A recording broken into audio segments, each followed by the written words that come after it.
I was just thinking to myself, you know what the cool thing about the mountain is? Yeah, this mountain right over here that I just finished building. Whew, looks pretty awesome. The fact that it looks pretty awesome isn't the only cool thing about it. Another awesome thing about it is it's way smaller now. Meaning, I've got so many of these rectangular rock pieces in my inventory. They're back. Yes, I no longer have to buy more. That is fantastic. Hey everybody, what's going on? Welcome back to another Lego room vlog. Today we're going to be doing stuff in the Lego room. So the first thing that I need to do is part out these rock faces right here. Look how nicely they fit in these drawers. You can fit them standing upright. It is going to be so satisfying when I get this entire drawer filled. My first task of the day, you probably guessed it. Cleaning and sorting. Yeah, it's sort of a daily process down here. Okay, but why am I excited about having more of those rectangular rock pieces? That's because I still need to build a Disney Castle platform, which might use some of those. The two previous ones that I've built use them, so I might try to do something a little bit different. I also could potentially use them to build my Helm's Deep. Yeah, that'd be pretty cool. I got Helm's Deep down here. It's honestly just such a lame set. Like, is that really Helm's Deep? No, that is not Helm's Deep. It needs a serious upgrade, and I could use them for that. But honestly, I'll probably end up using them for my underwater scene, because I think I want to get this done before I start my medieval area. I don't know. It's a tough decision because I actually have a lot more work to do before I start any of these projects. Because I'm like totally going all in on the zoo right now. It just looks so good. I'm so hyped on it. And I want to build this area. Yeah, it doesn't really need any more rock panels though. I mean, I'm going to be fixing that up using this rock panel. I should be working on it today, but I just want to film a casual vlog here today. I've been building like a madman for the last couple days, and I just want to sort of chill out, regain my thoughts, and do a little bit of cleanup here in the Lego room. Also, I want to talk about, did I say regain my thoughts? I meant to say gather my thoughts, but I want to talk about ballast train track. That's going to be the main subject of today's video. So these are my ballast lines, but I'm going to be walking you through the process of how I came up with this design, where it originates from, and also a way that I can improve my train track here in the Lego City. Because yes, these are ballast lines. They use something called the L gauge standard, and I'm going to show you what that is, where I got the instructions, and how I can improve these moving forward. And I'm going to discuss the fact that I'm probably 100% going to be doing that in the near future. But first, like I mentioned, I've got to clean up this disaster. So I actually did some tutorials on these L gauge train tracks on my YouTube channel, a long time ago. Essentially, you can ballast your train track pretty easily using the L gauge instructions. It takes your RC track, which looks like this, and it turns it into this. It is very part intensive. You can see the straight track right here, a whole bunch of underlying plate, and a whole bunch of plate up top. Then you can take your curves and do the same thing, which is actually even more part intensive. Yeah, and that's what they look like in the end. Pretty good, hey? Woof, look at all those pieces though. So this is how I've had my train track for quite some time. In fact, recently I took these, I pressed them down onto a 16 by 32 base plate, so a half base plate, and then I filled in the sides just like this here. Nothing crazy, gets the job done. As you can see, I just put some 1 by plate on the edge, and then I took some 4 by green plate and put it on the side. So that's how I've ballasted my train track in the Lego City. This technically isn't correct because when you look at a train track that's ballast, it actually comes up off the ground, right? So like having this at the same height as road level doesn't really make a whole lot of sense. So there is another section of instructions that you can get from L gauge or from the L gauge website, and that essentially completes your ballast look of the train track. It shows you how to mount these to a base plate. But wait a minute, the straights are already mounted. Yes, the straights can mount to a base plate no problem because they're straight, and these just clip right onto studs, right? The issue is curved RC track, whether it's ballast or not ballast, does not adapt to studs. You see what I mean? That's not going to adapt the studs. So the issue is all of my straight ones are adapted down to a base plate nicely, and then these are just sitting loosely on top of base plates. And the annoying thing is when you go to move these, there's a lot of pieces on the bottom, right? And they'll just like break, like no problem. Like you'll come through and a piece will fall off. See, I was trying to break that one on that side and this one fell off because it's just held on by one stud. So the issue is I need to create the base for my curves and also for my straights. But the part list is very large. In fact, let's just head over to the website, which is l-gauge.org, where you can download any of the instructions. I'm sorry if you hear the furnace in the background. You're going to get a lot of that in my videos over the next few months here. But this is where you can download all of the instructions and learn how to ballast your train track. So you can see right here, these are the segments that I've ballast. This is one segment, and of course you can connect two of them to create a 32 stud long segment, and those can be put down onto base plates. You can do them 16 long or 32 long, whatever you want. And here's the curves right here. I believe R40 is what we're using. Yes, R40. There's some bigger ones, which are like R56, which means radius 56, radius 72, radius 88. And those are like separate train tracks that the LEGO Group doesn't sell. They're privately made. But the LEGO Group sells R40s. That's what we have here in the LEGO City. So when you take a look at the base layer, so this is what you need to create for the straights. It's not too bad, 18 2x2 tiles, 8 of these plates right here, and then 8 1x2 plates. So that's what you need to finish the ballast on your straight tracks. It's not too bad, right? Pretty part intensive though when you need to build like 40 or 50 or 60 or however many straight tracks you use, right? Very part intensive. Then you look at the curves and it gets a little bit scarier. You see how many pieces you need? 101 2x2 dark gray tiles, 24 miscellaneous color 2x2 tiles. Like, it is just insane, right? And this is what you need. You need two 16x32 base plates and one 32x32 base plate to ballast a single 90-degree curve. So that's why when I built them, I just stuck them down on base plates. Another reason why I decided to stick them down on base plates is because these are the two easy ones, okay? Let's take a look at the ballast switch track, which once again is on this page here. You just have to keep rolling down. You'll see ballast left switch right here, okay? This is when it gets insane. This is the left switch track. Luckily, my LEGO City right now doesn't have any switch tracks, but look at all the parts you need to ballast a single switch. Yeah. Very part intensive, like very in-depth, very thorough, but obviously this is the best way to create train track. This is how you're going to give it the most realistic look, and this is how you're going to tack it down on your base plates and make it look good tacked down on your base plates. But you can see why I was very intimidated and why I didn't want to do this in the past and why I've been doing it the way I've been doing it now, just because this is so part intensive. And what I've done so far, I mean, it looks good, but I'm considering upgrading to the full ballast so that it looks like this and comes up off the mills plate. That's another thing that you need to remember is mine's on mills plates.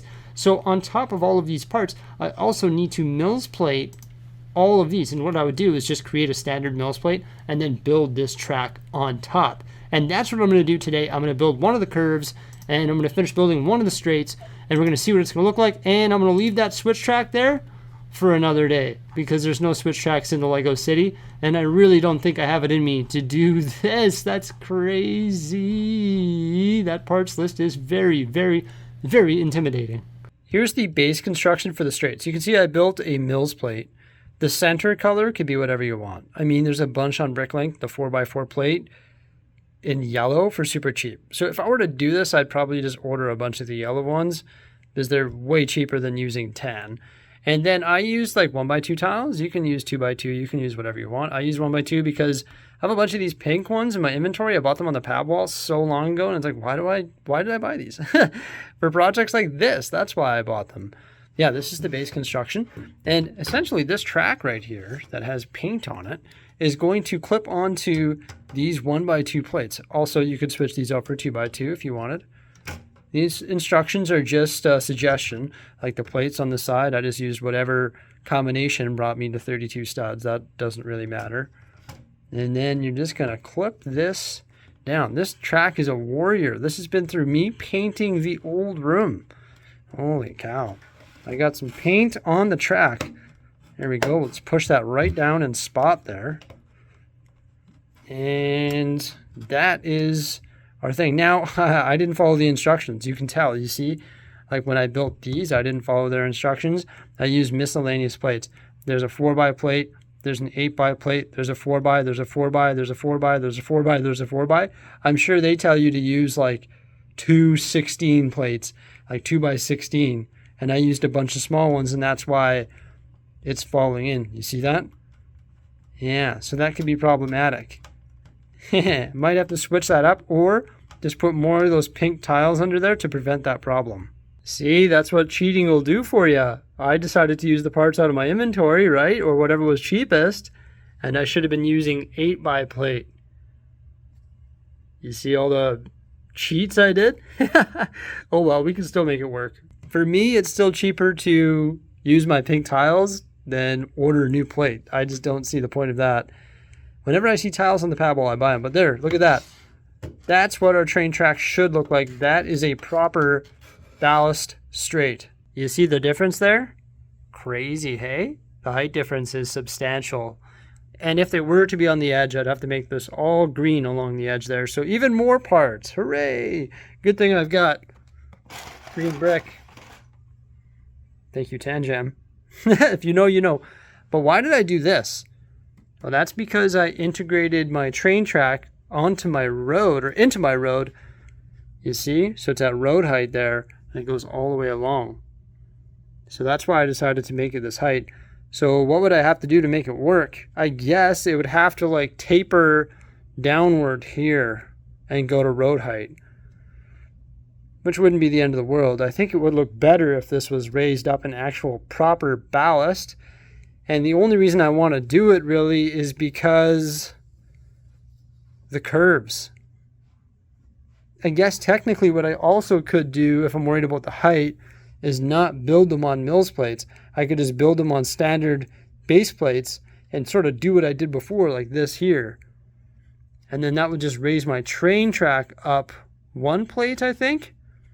Maybe that would be the way for me to do it. But then it wouldn't technically be mills plated. It wouldn't technically be the proper height based on what a ballast train track should be. There's so many different options that you can do when it comes to train track, and I'm really excited to build one of the proper curves because that is why I want to do this. I just want to fix those curves that always fall apart on me. They're so annoying. Another annoying thing about the curves is they're like impossible to blend in. You see my attempt there. It looks like trash. Like that is just not good. So if I do it the proper way, it's going to look substantially better. That's a good example of why I want to do this right there. Oh my gosh, that is a sight for sore eyes. However, I don't know what I'll do here because of this bloody pillar. But once again, this is sort of where it's going to have to taper downward, I think. Just getting started with this mills plate here. And I decided to scroll down on the website. Look, they even have the double track instructions. I was looking for the double curve, but I don't see those. But yeah, the double track, the double straight on a 32 by 32. I'd imagine it's the exact same thing. It's just two of them, right? Yeah, crazy. Look at that. It's all mills plated and everything too. Whoa. I wonder if these are designed. Yeah, they must be designed to go on top of mills plates like I'm doing. Yeah, see? They are. Mills BTM double track base. See, they are mills plating it. Whoa. And then they're what? Like insetting it? I don't even know. Yeah, I guess so. Yeah, see, it's mills plated and then it's up top, just like we're doing ours. Oh my gosh. Crazy, crazy. That's actually rather interesting though. You see this? They're putting 2x plates on top of the 2x2 bricks to conserve plates rather than plating this all like I did. They're just building a skeleton using 2x plates. Very interesting, actually. So why is this called the L gauge system? L stands for Lego, and brick model railroaders use different gauges of track, and this is the Lego gauge system. And a lot of the LUG groups or Lego users groups use this system so that all their tracks are compatible and built the same. So when they do big train layouts, everything works together.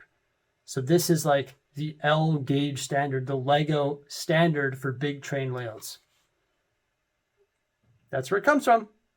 This is part intensive, folks. Like, we're talking monthly mortgage payment, part intensive. When you go to big shows and you see big lug groups with these huge train setups and you know the cost behind it, it blows my mind. It's like, oh my gosh, like when I was in Chicago and I seen those big train setups, I was like, holy cow. All right, so take a look at that. It is a thing of beauty. I have been wanting to do this for so long. This is my first time building the legitimate curve. First time attaching it with you here today. Here we go. Oh my gosh, I am like so excited about this. So you can see that's just going to clip in there. It's going to go all the way along and should clip in on this side as well. There we go. Look at that ballast curve right there. Oh, that looks so good. Wow. Okay, so I guess it literally just clips down on those 1x2s on either side, and then it's just a tile underlay. So you could really do this however you want. As long as there's the tile underlay. I guess I should switch out this old gray tile right there for a new gray tile. But yeah, you can literally just lay tile however you want underneath, as long as it clips down on either end of those 1x2s that just popped off there. So maybe it's not as part intensive as I thought, and not as complicated as I thought. Hey, well there we go. That's my first L gauge curve. Look at that. It's so easy to transport and it doesn't fall apart when you grab it. That's what I like. It doesn't fall apart when you grab it. This is actually very close to being a 48x48 plate.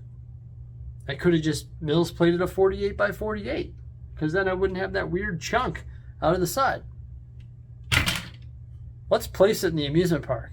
My big question is what would you do for a double curve? Because as you can see, this wouldn't accommodate two curves. You would need another half base plate on this side and another half base plate on that side, so it starts where the inner curve starts and where the inner curve ends. So I guess you need to make a massive 4 base plate Mills plate. That would be 2x2, and then replicate this for your inner line, and then both curves would be tacked down onto a base plate, so it's just so easy to move. Like, if I take this, like, I'd pick it up one-handed. I mean, of course, if it was clipped in, then I wouldn't be able to grab it one-handed. But, for example, if I want to grab this one one-handed, you know, things are going to, like, break off it. And, once again, it just doesn't adapt down. So, it doesn't look as permanent as something like this with the nice ballasting on the sides. So, there's my straight with the paint and my curve. That is just wicked. Like, so easy to just move around. Oh my gosh, I so want to do this. It's actually not too part intensive because I have pretty much everything I need for the straights. I just need to make up Mills plates, right? Because all the green plate is there. I pretty much have all the tile. So like I pretty much have all the material I need for the straights. And I only need to build one more curve like this, but they'd have to be the 2x2 curves, I believe. Oh, maybe more actually, because I'd have to figure out what I'm doing here in the amusement park. I don't know, I think the amusement park line should be built beautifully like that, don't you think? I would think it's just looks better, looks more permanent. But I'd have to build some more for that loop over there, and I'd have to figure out how this works inside here. These would have to be built onto the amusement park base plates, like whatever's happening around here, if it's whatever, games or the Disney Castle or the carousel or whatever it is, then I have to build the train track into that. But I don't know. I've just been like contemplating doing this for so long. And I think I'm finally going to bite the bullet because I've been talking about doing the raised train track and I've been talking about making some serious changes to my train lines. So I think if I'm going to do it, I may as well do it right. And why am I experimenting with this right now? That's because I'm thinking about doing this, and also I need to find out what parts I need to finish the train projects here in the Lego City, because there's the raised line, there's the amusement park line, and there's also the fact that I want to do the upgraded ballasting like this here. And there's actually not that much ballast track. There's that stuff there and that stuff there. And like I said, I mostly have all the parts to do the straights, and then I've got to figure out how to slowly go down over here, because this is once again going to raise up on a mills plate, so it'll be taller. I got to figure out how I'm going to slowly bring it down, maybe just get rid of the ballast here and just tile it off so it looks clean like that, and this turns into like the road line or something like that. Pretty cool stuff though. I'm glad that we figured out how to build the best looking train track Lego has to offer, the L gauge standard. At the beginning of this video, I said I didn't want to build much, but I think I built a couple big things, so I've got to clean up my desk again. It's a mess again. What do you know? And then I got to restart and get ready for my next project, which is something different than L gauge tracks. Everybody, thank you so much for coming on by. I hope you learned a lot about these beauties right here. Like, subscribe, and stay tuned. And also the website for L gauge is in the description below. Farewell.